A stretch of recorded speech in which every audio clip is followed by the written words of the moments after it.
Hello, I'm David. I'm Lindsay. And this is Desmond's Thunders.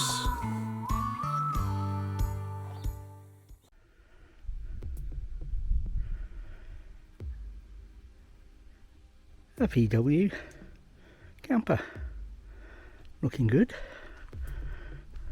obviously well looked after.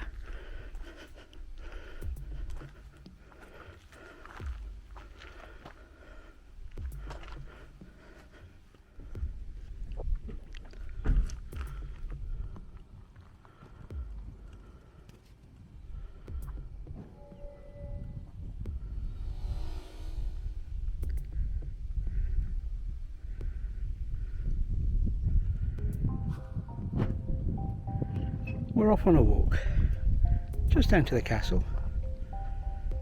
Let's take you along with us.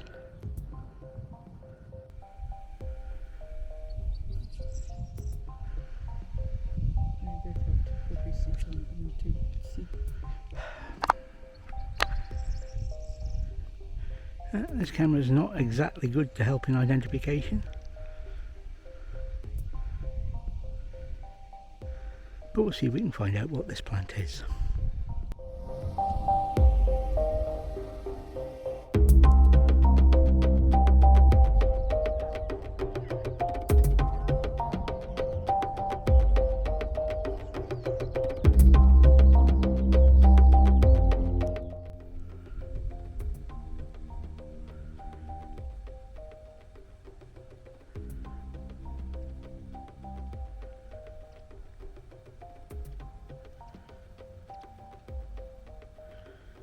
Oh, isn't it typical?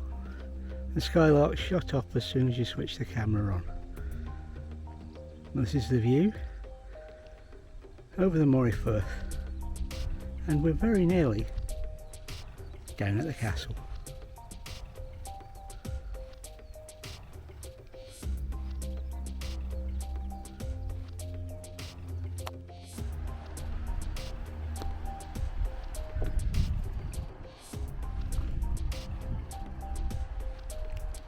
Findlater Castle.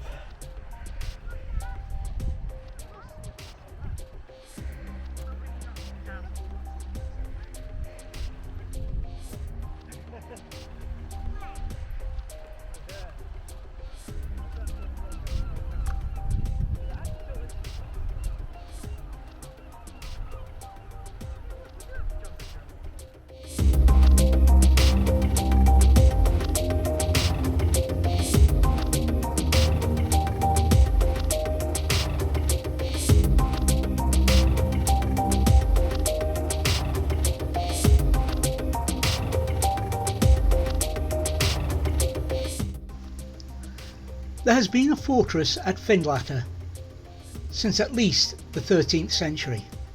The Danes captured the early castle, of which no certain remnants remain. The current romantic ruin dates to the late 14th century and was probably the work of Sir John Sinclair. The Sinclair seat is at Roslyn, and Findlater appears to have been built in the same style. The first we hear of the subsequent fortification in written reports is 1455, when James II granted Sir Walter Ogilvie a licence to expand and strengthen his already existing castle.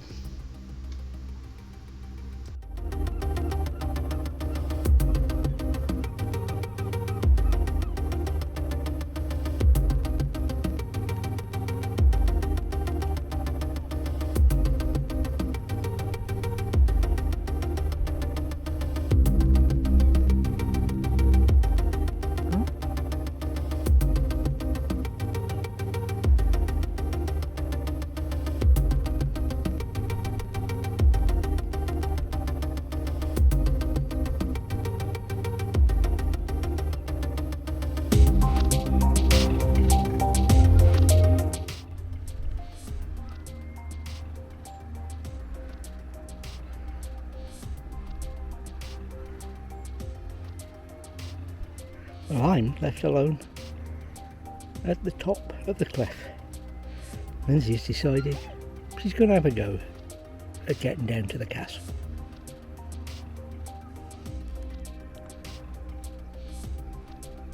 I've only got the pocket and the drone with me, and the pocket isn't really suitable, and there's too many people about for the drone.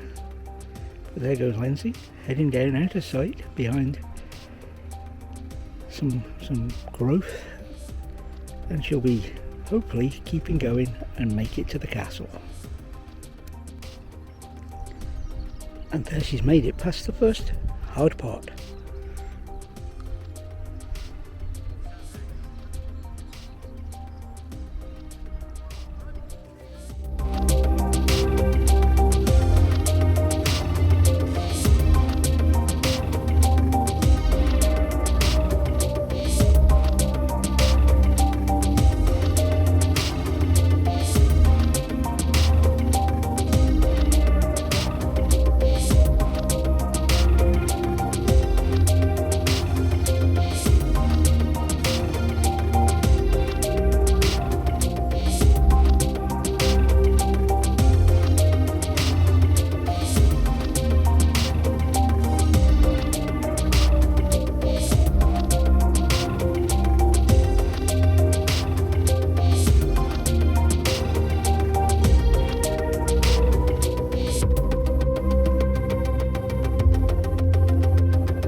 Yeah, that's Lindsay. Top of the castle.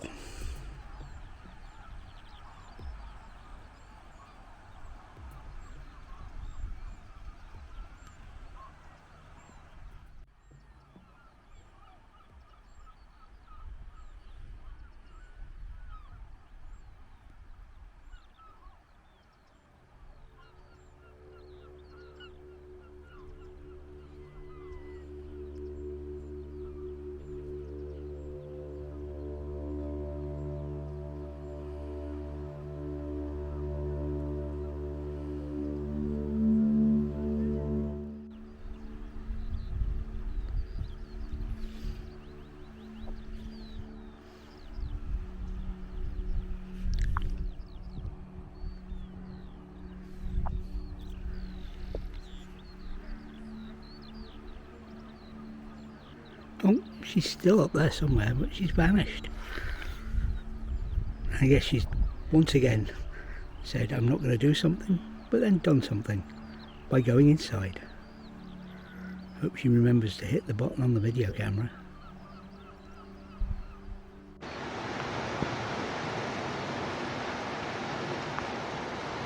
I don't believe it, but I'm actually in Findlater Castle. I've made it. Down the hill. All I've got to do now is go back up.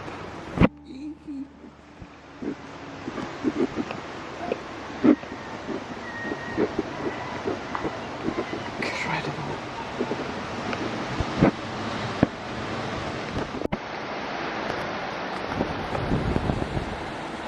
And through the arched window today, we see the Moray Firth.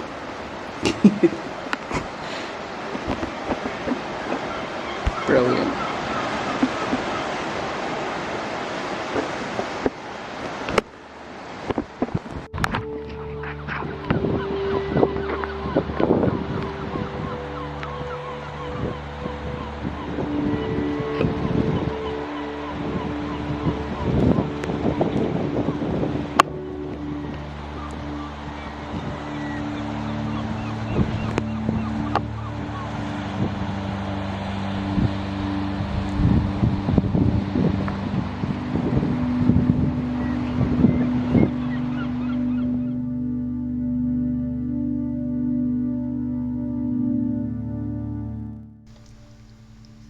Around 1560, Findlater was caught up in the maelstrom of political manoeuvring that surrounded Mary, Queen of Scots, and her struggle to assert power over her nobles.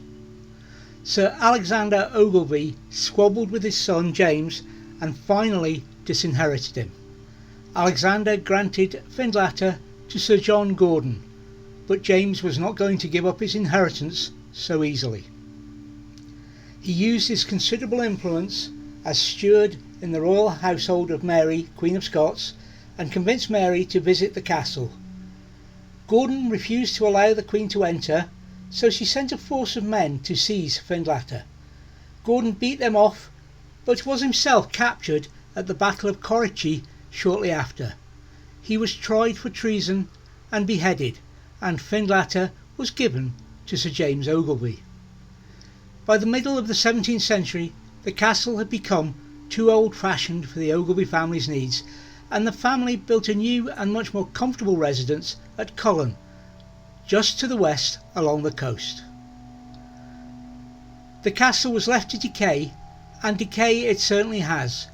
The ruins are in a poor state of repair, and though you can wander freely around the promontory, remember it is a long way down to the base of the cliffs below, so take care. But what a ruin, and it's hard to imagine a more picturesque site than that occupied by this castle, tucked into the rugged cliffs. On the cliffs above the castle is a restored ducat, possibly dating to the 16th century, that once provided food for the inhabitants of Findlater Castle. There are about 700 nesting boxes inside the ducat, which is still actively used by local birds.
Thank you for watching Desmond's Donders.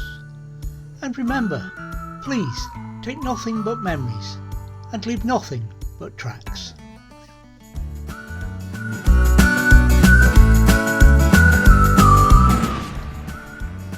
Please subscribe and ring the bell for notifications, and hopefully we'll see you next time.